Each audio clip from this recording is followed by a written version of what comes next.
मित्रों, monetary policy के अंदर क्वालिटेटिव टूल्स में selective credit control, priority sector lending and credit rationing, ये तीन चीजें हमने लास्ट वाले वीडियो में समझ ली।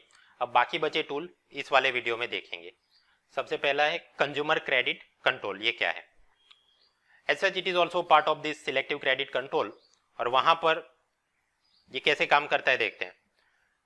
आरबीआई अलग अलग प्रोडक्ट्स के लिए जो लोन दिए जाते हैं उसके ऊपर down payment and minimum instalment, इसके ऊपर कुछ नियम बनाए, that is consumer credit control, specially for the durable products like say home loan, this some bulldozer खरीदना है, ट्रैक्टर खरीदना है, छोटी कार खरीदनी है। इसकी मदद से इकोनॉमी में कैसे डिमांड को या इन्फ्लेशन या डिफ्लेशन को काबू में किया जा सकता है, समझते हैं। मान लीजिए एक परिस्थिति ऐसी है जब आरबीआई बोल दे कि स्मॉल कार के ऊपर down payment should be 30% and minimal installment can not be less than 10,000 rupees. ऐसा करने पर आप समझिए, अगर मुझे लाख रुपए की गाड़ी खरीदनी है, कम से कम अपनी जेब से 30,000 रुपए निकालने होंगे और बाकी का पैसा बैंक वाले लोन में देंगे एंड हर महीने कम से कम 10,000 रुपए हफ्ता भरना पड़ेगा। अगर ऐसा कोई नियम है तो सभी लोग लोन लेने के लिए नहीं आएंगे। Only those upper middle class family 60-70,000 per month कमा रहे हैं, ऐसे लोग ही आएंगे, है ना। तो ये डाउन पेमेंट, ईएमआई वगैरह को टाइट करके इस प्रकार से आरबीआई किसी चीज की डिमांड को कम करवा सकती है। और उसके विपरीत अगर डिफ्लेशन चल रहा है, बाजार में मांग की कमी है, तो मांग बढ़ाने के लिए आप क्या करेंगे? इसको नरम कर दिया जाए कि डाउन पेमेंट घटा के 10% कर दो, मिनिमम इंस्टॉलमेंट बोल दो कि 1,000 रुपये भी हो सकता है। तो ऐसे केस में लाख रुपए की गाड़ी तो आपने, फैमिली ने अपनी जेब से केवल 10,000 निकालने हैं और बाकी हफ्ते हफ्ते 1,000 रुपये वो दे सकते हैं। तो इस परिस्थिति में आप समझिए कि अब जो लोअर मिडिल क्लास फैमिली भी है वो भी they can also come to get the car loans. इस प्रकार से आप you can boost the demand in the automobile and like that you can proceed. तो अपनी मॉनेटरी पॉलिसी टूल्स, महंगाई से लड़ने के लिए क्या करना चाहिए? We have to pursue this tight money policy या डियर मनी पॉलिसी, जिसके अंदर मनी सप्लाई कम करना चाहिए, लिक्विडिटी एब्जॉर्ब करनी चाहिए। सीआरआर एसएलआर की मदद से हम कैसे कर सकते हैं? उसको आप हाई कर दीजिए तो अपने आप बैंकों के पास लोनेबल फंड्स कम हो जाएंगे। रेपो रेट की मदद से आप कैसे कर सकते हैं? उसको आप हाई कर दीजिए तो अगेन बैंकों के लिए आरबीआई से शॉर्ट टर्म में उधारी में लेना महंगा हो जाएगा। So that will also reduce the liquidity in the system. Open market operation या मार्केट स्टेबिलाईजेशन स्कीम में आरबीआई क्या करेगी? They will sell the government security and absorb the money from you, like that they will decrease the money supply. तो quantitative tools की मदद से हम ऐसा कुछ कर सकते थे। उसके विपरीत एक रेड कलर में मैंने लिखा है consumer credit control, that is one type of qualitative tools. उसकी मदद से कैसे कर सकते हैं? Again you hike the things. ये जो था यहाँ 30%, 10,000 या उससे भी बढ़ा के 40%, 20,000 ईएमआई कर दो, तो अपने आप कम लोग लोन में आएंगे, तो अपने आप वो काम हो गया। तो इन्फ्लेशन में ऐसा करना है, डिफ्लेशन से लड़ने के लिए क्या करना है? उसका विपरीत easy EMI and down payment आप कर दीजिए, so like that you can proceed. तो क्वालिटेटिव टूल्स की मदद से महंगाई से और डिफ्लेशन से ऐसे लड़ सकते हैं। सो कंज्यूमर क्रेडिट कंट्रोल या ईएमआई, उसके नियम, नैनो गाड़ी को याद रखना है, वो काम हो गया। Then second is margin requirement या loan to value ratio. Suppose Akshay Kumar wants to make a new movie और उसके लिए उसे फाइनेंस चाहिए और वो ट्विंकल करना कि 1,00,000 रुपए के झुमके वो कहीं किसी गोल्ड लोन कंपनी में गिरवे रख के पैसा लेना चाहता है। तो अगर ये 1,00,000 की ज्वेलरी है, then will this Manappuram finance limited 1,00,000 रुपए फाइनेंस में देगी? No. Here RBI can prescribe the loan to value ratio कि ये जो गिरवे रखने वाली चीज लाख रुपए की है तो उसका 60% बोला जाए value, then that company will only give 60,000 rupees. तो ये हुआ लोन टू वैल्यू या मार्जिन रिक्वायरमेंट भी बोल सकते हैं। इसकी मदद से आप इकोनॉमी में कैसे कुछ कर सकते हैं? सपोज डिप्लॉयशन का माहौल चल रहा है, रोजगार बहुत कम हो रहे हैं वगैरह, and then at that time RBI can increase this loan to value ratio, 60% से बढ़ा के बोल दे 80%।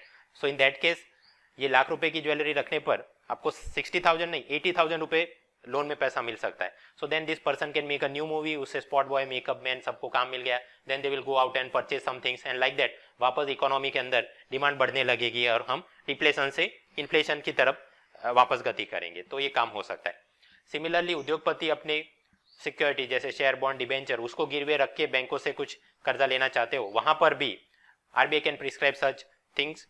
And basically in the recession period ये बढ़ा देते हैं कि 60% से बढ़ा के 80% कर दिया, तो उद्योगपति को वही चीज गिरवे रखने पर ज्यादा पैसा मिल रहा है, right. And then they can do some business expansion और काम करे और रोजगार बढ़े, like that we can come out of the recession.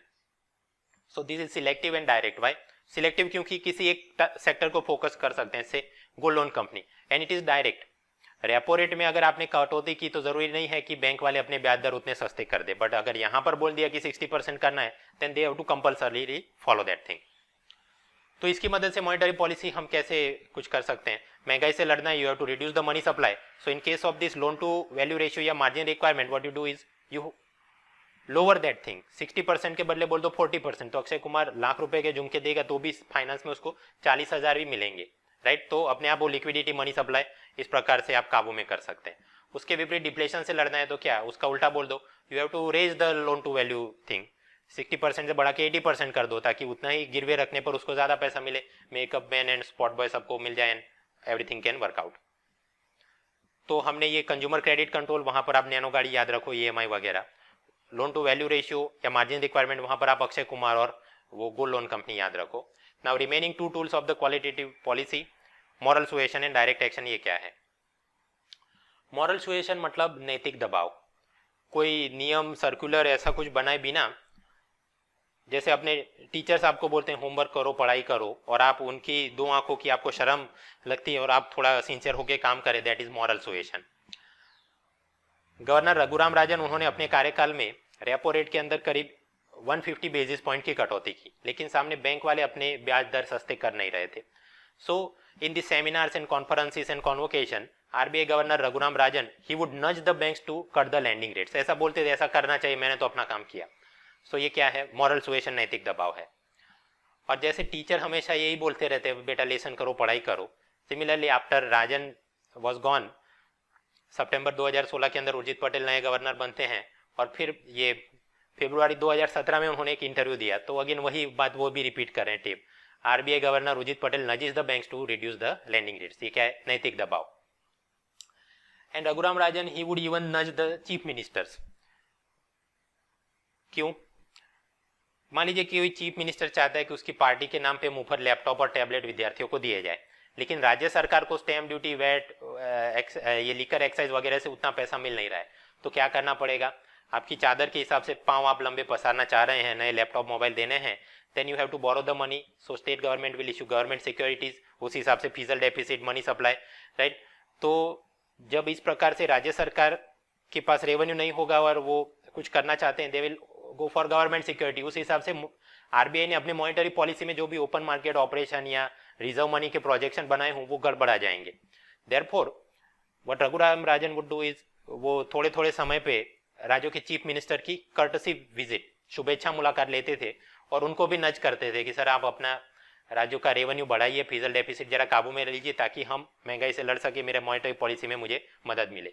So this is also one type of moral suasion, because he does not have direct authority to punish them or give them some incentive. He is only doing, please ऐसा कुछ करिए। उर्जित पटेल भी governor बने, उसके बाद ये 8 नवंबर को demonetisation हुआ। उसके बाद he nudged the banks to ensure fair and even flow of money to the farmers for their winter crop requirements in view of cash shortage post demonetization. नोटबंदी के बाद आपको पता होगा वो महीने में कितना पैसा आप निकाल सकते थे, उसके पूरी सीलिंग वगैरह फिट की गई थी, बट वहां पर भी उर्जित पटेल ने बैंकों को नज किया कि आप प्रयत्न कीजिए किसान को तक दिक्कत ना आए, कि उसको 2000 का नोट के बदले 100 रुपए के दिए, ताकि उसे तो गांव में उसी प्रकार की जरूरत होगी वगैरह। So he didn't issue some written specific instruction, ऐसा ही करना है वरना पेनल्टी लगाऊंगा, नो, जस्ट बोला कि करो बेटा, लेसन कर दो, ये वो नैतिक दबाव। So what exactly is this moral suasion? It is one type of persuasion without applying any force, command, control या मॉनिटरी इंसेंटिव। आप बस कुछ कीजिए using this conference, informal meetings, letter, seminar, convocation, panel discussion, memorial lecture वगैरह। इसके उदाहरण क्या है? जब सेंट्रल बैंक का जो बैंकर है, he would ask the other banks to transmit their rate cuts, financial literacy के लिए कुछ कीजिए। PSL के अंदर इतना कोटा दिया है, लेकिन उससे भी आगे बढ़ चढ़ के आप कुछ किसानों को या लघु उद्योग को लोन में पैसा दीजिए। उसी प्रकार अपना ये स्टैट्यूटरी लिक्विडिटी रेशियो है, उस हिसाब से बैंक वाले कुछ पैसा गवर्नमेंट सिक्योरिटी में निवेश करते हैं।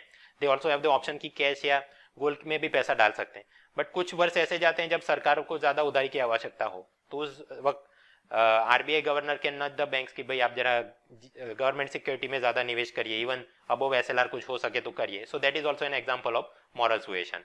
उसी प्रकार वो सरकारों को जब बोले गवर्नर कि आप फिजिकल डेफिसिट काबू में रखिए, और वहाँ पर सब्सिडी का लीकेज उसको भी काबू में रखिए ताकि पूरा पैसा डिपॉजिट का जाए एंड मनी मल्टीप्लायर में ये कुछ हो सके. All these are example of moral suasion. एक प्रश्न, ये मॉरल सुएशन में आरबीआई गवर्नर बैंकों को बोल रहे हैं कि मैंने अपना रेपो रेट कम किया है, आप अपने बैंक के लैंडिंग रेट्स कम करिए. Then is it not one type of quantitative tools? क्योंकि रेपो रेट तो हम ऊपर क्वांटिटेटिव टूल्स में गिनते हैं, तो मॉरल सुएशन क्वालिटेटिव में क्यों गिन लिया आपने? आसान भाषा में, क्योंकि किताबों के अंदर ऐसा लिखा है तो हमने ये इस हिसाब से चलना है. आप बैंकिंग की जो भी एकेडमिक टाइप की बुक्स हैं, दिस ई नारायण नादर या टी.एस. नूर वगैरह, वो हमेशा मॉरल सुएशन डायरेक्ट एक्शन को क्वालिटेटिव पार्ट के अंदर क्लासिफाई करते हैं. सो रट्टा मारो जिंदाबाद. वो एकेडमिक क्यूरियोसिटी अच्छी बात है, लेकिन बाल की खाल खींचना that is harmful and injurious for health when you are appearing for competitive exams. क्या लास्ट वाला क्वालिटेटिव टूल है डायरेक्ट एक्शन. ये क्या, टीचर आपको बोले बेटा लेसन करो, पढ़ाई में करो, अच्छे मार्क्स लाने वगैरह, और आप बात नहीं मानते, then ultimately what will happen? सोटी वागे चमचम विद्या आवे दम दम. तो वो जो लातों के भूत बातों से नहीं मानते, that is direct action. RBI get such penalty powers under the banking regulation act. वो जिसके ऊपर भी ये बेसिकली बैंकिंग रेगुलेशन एक्ट लागू होता है सभी कमर्शियल एंड कोऑपरेटिव बैंक के अंदर, और वहां आरबीआई उनके नियम बना सकती है, आपने ऐसा करना है, ऐसा करना है. जो नहीं करेगा उसके ऊपर वो दंड लगा सकती है. और कानून में ये भी प्रावधान है कि जो भी दंड है वो सामने वाले पार्टी ने within 14 days they have to give it to RBI, और उसके खिलाफ वो जाके किसी कोर्ट में स्टे ऑर्डर वगैरह भी नहीं ला सकते. Similarly RBI governor with good faith वो जो भी नियम बनाए उसके अनुसंधान में मान लीजिए वो कुछ ऐसा नियम कर दे जिससे बैंकों के कुछ नुकसान हो जाए, then also they are not allowed to approach the courts for some PIL कर देंगे हमारा ये वो नुकसान हो गया, नॉट पॉसिबल. तो ये सब powers and penalty and immunity RBI को क्यों दी गई है? ताकि वो पूरा बराबर से रेगुलेशन कर सके. For example under the banking regulation act RBI ने ऐसे नियम बनाए हैं कि कोई भी बैंक वाले अपने बोर्ड ऑफ डायरेक्टर के व्यक्ति या उनके जो बोर्ड ऑफ डायरेक्टर में उसके या रिश्तेदारों को लोन में पैसा नहीं घुमा सकते. लेकिन ये कोऑपरेटिव बैंक वाले ये हमेशा ऐसा ही कुछ उलझुल काम करते हैं. तो आरबीआई ने पिछले ही साल ये ऐसी छत्तीसगढ़ की 2 कोऑपरेटिव बैंक के ऊपर under this act they impose penalty on them. तो ये क्या है? डायरेक्ट एक्शन का उदाहरण. Prevention of money laundering act 2002. यहाँ पर नियम यह है कि जो भी फाइनेंशियल इंटरमीडियरी बैंक है तो आरबीआई को रिपोर्ट करे, म्यूचुअल फंड है तो सेबी को रिपोर्ट करे, इंश्योरेंस वाला आईआरडीए को एंड सो ऑन. तो अपने अपने सेक्टर के रेगुलेटर को उन्होंने रिपोर्ट करना है कि ये वाले खाते में इतने पैसे जमा हुए, ये वो करके. अपार्ट फ्रॉम दैट ये जो भी रेगुलेटर है अपने हिसाब से और कुछ कड़क नियम कर सकते हैं. जैसे कि आरबीआई ने under the banking regulation act and this prevention of money laundering act उन्होंने नियम बनाए know your customer KYC norms, ताकि ये कहां पर कितना पैसा आ रहा है जा रहा है उसका पूरा हिसाब रहे. बीच में कोबरा पोस्ट वालों ने स्टिंग ऑपरेशन किया जहां पर ये bank of Baroda, HDFC, PNB उनके बैंक मैनेजर हेकड़ी मार रहे थे कि केवाईसी की कोई जरूरत नहीं, आपके पास ब्लैक मनी हमको दे दो, हम उसका फर्जी अकाउंट खोल के वो ब्लैक का व्हाइट कराएंगे and we can transfer it abroad and so on. तो स्वाभाविक है ये सारा वायोलेशन हो गया of the banking regulation act and prevention of money laundering act. तो उसके अंतर्गत फिर आरबीआई ने उनके ऊपर बड़ा दंड किया. So this is an example of direct action. Similarly this payment and settlement system act 2007 क्या उद्देश्य है? NEFT, RTGS, online payment, credit card, ATM network, इन सब के ऊपर आरबीआई के रेगुलेटरी पावर होते हैं. वहां पर भी जो आरबीआई के नियमों का पालन नहीं करेगा आरबीआई कैन इम्पोज पेनल्टी, और जो वो नहीं मानेगा तो 10 साल तक की सजा और 1 करोड़ तक का दंड इसके प्रावधान है. तो यहां पर से भी आरबीआई डायरेक्ट एक्शन ले सकते हैं. फॉर एग्जांपल लास्ट ईयर आप याद करिए एसबीआई के 30 लाख से ज्यादा डेबिट कार्ड हैक हो गए थे. तो आरबीआई ने under this act they have ordered the forensic audit की गलती किसकी थी? वो हिताची एटीएम मशीन बनाने वालों की गलती थी, या यस बैंक वाले जो उनका पूरे सिस्टम के अंदर कुछ वायरस था, या एसबीआई के खुद के सिस्टम में कुछ गड़बड़ थी. और फिर जो भी उसमें दोषी पाया जाएगा he will face penalty up to 1 crore rupees under this act. So that is also an example of direct action. And lastly under the foreign exchange management act 1999 FEMA. मित्रों आप समझिए ऊपर से आरबीआई रिजर्व मनी जनरेट करता है, लेकिन नीचे जनता वो मन मुताबिक वो पैसा रुपी से डॉलर यूरो में तब्दील लेके बाहर भाग जाती है, या बाहर से वो डॉलर वगैरह लेके इधर कुछ निवेश हो रहा है. Then whatever RBI has made projection about कि मनी सप्लाई इतना होगा, लिक्विडिटी में ये वो सारी चीजें गड़बड़ा जाएंगी. देयरफॉर ये फॉरेन एक्सचेंज करेंसी कन्वर्जन के ऊपर भी आरबीआई का नियंत्रण जरूरी है. Only then monetary policy can be effective. तो जो भी एजेंट्स फॉरेन करेंसी को एक्सचेंज करवाते हैं उनको सबसे पहले तो आरबीआई से लाइसेंस लेना पड़ता है, और उसके बाद वो कितना पैसा कन्वर्ट करा पाएंगे for example import export, then you say कि करंट अकाउंट, तो उसमें कितनी कन्वर्टेबिलिटी वो कर सकते हैं, या फिर कि कोई निवेश के लिए पैसा लाना है तो कैपिटल अकाउंट कन्वर्टेबिलिटी, वो सारे नियम under this act FEMA act RBI can make, और उस हिसाब से सभी बैंक और एजेंट्स ने रिपोर्टिंग करना पड़ेगा। जो नहीं करेगा तो ऐसे कुछ बैंकों को दिसंबर 2016 में आरबीआई ने दंड किया था। सो that is also an example of direct action, क्योंकि अल्टीमेटली लातों के भूत बातों से नहीं मानते हैं। यूपीएससी ने 1995 प्रीलिम में एक प्रश्न पूछा, which of the following is not an instrument of selective credit control, regulation of consumer credit, rationing of credit, margin requirement and cash reserve ratio. क्या जवाब होगा? देखिए मित्रों, क्वालिटेटिव टूल्स में हमने जो जो चीजें पढ़ी, ठीक है, they are called selective credit control या डायरेक्ट कैटेगरी में वो आते हैं। क्यों?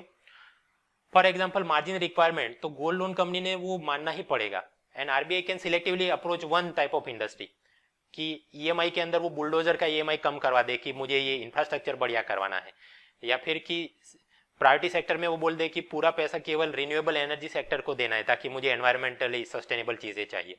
सो selectively they can affect the distribution of credit and how economy will go in a particular sector, and these are direct tools, क्योंकि वो तुरंत असर दिखाएगा। गोल्ड लोन कंपनी उसको बोल दिया एलटीवी इतना है तो उतना मानना ही पड़ेगा। Therefore qualitative tools are also called selective tools या डायरेक्ट टूल्स। एक बात, उसके विपरीत क्वांटिटेटिव टूल्स जो भी हैं, CRR, SLR, open market operation, this repo rate वगैरह, they are called general tools of economy of monetary policy, because पूरी इकोनॉमी में वो असर दिखाएगा, ऐसा नहीं कि केवल एक क्षेत्र में सीमित होगा उसका असर।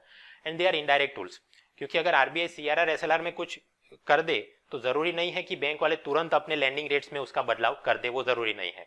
जैसे bank specially in repo rate you will see this कि भले आरबीआई रेपो रेट सस्ता कर देता है बट बैंक वाले अपने लैंडिंग रेट्स उतने तेजी से सस्ते नहीं कर, so therefore they are considered indirect tools. तो उस क्लासिफिकेशन के हिसाब से जवाब क्या होगा? Cash reserve ratio it is not a selective credit control tool. तो मित्रों, इस प्रकार से मॉनेटरी पॉलिसी के क्वांटिटेटिव एंड क्वालिटेटिव टूल्स, उसका थियरी, करंट अफेयर्स हमने देख लिया। In the next part we will see the limitation of monetary policy, और उसका फिर एक मेंस आंसर राइटिंग प्रैक्टिस भी हम करेंगे।